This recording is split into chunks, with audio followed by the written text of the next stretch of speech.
En hiver, nous avons les forestiers sapeurs qui interviennent, qui diminuent le bois qui peut prendre feu, ce qu'on appelle le carburant. Donc on diminue ça de manière à ce qu'il n'y ait pas des poudrières. Et puis à côté de ça, ça entretient les DFCI, les pistes de défense de la forêt contre l'incendie.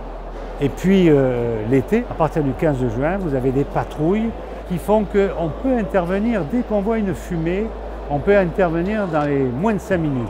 Notre stratégie vis-à-vis du feu de forêt, notre stratégie de protection des massifs forestiers, tout ça c'est une stratégie unique dont certains départements nous envient et ils viennent nous voir pour savoir comment on fait. Et nous les accueillons très, très volontiers pour partager cette envie de faire en sorte que les forêts ne brûlent pas, protéger notre environnement.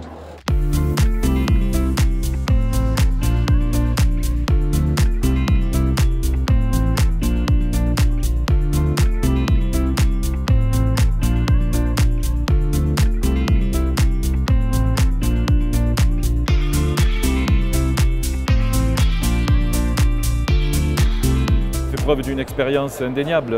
Depuis toujours, on est confronté aux feux d'espace naturel dans notre département. On a développé des techniques, des méthodes, une organisation, notamment placée sous l'égide du préfet, une organisation interservice qui mêle tout le monde pour gagner en efficacité. La preuve en est, uniquement 6 feux l'an passé ont dépassé plus de 10 hectares. Mais on continue à développer innovation technique, opérationnelle et organisationnelle pour être toujours dans le mieux et dans le meilleur. Parce qu'on le sait aussi, nous serons confrontés à des phénomènes de plus en plus dangereux, de plus en plus intenses et potentiellement aussi qui vont s'allonger dans leur durée tout au long de l'année. Le premier geste à respecter finalement, c'est d'écouter les consignes. Le préfet, l'État, les pouvoirs publics, les sapeurs-pompiers, tout au long de l'été, donnent des consignes de prudence. La première chose que l'on demande à tout le monde, c'est d'écouter ces consignes-là. Attention et soyons vigilants en forêt, en bordure de massifs. La première chose, c'est de ne pas amener le feu en forêt, c'est d'être vigilant aux travaux aux abords de la forêt, bien évidemment. C'est le jet de mégots.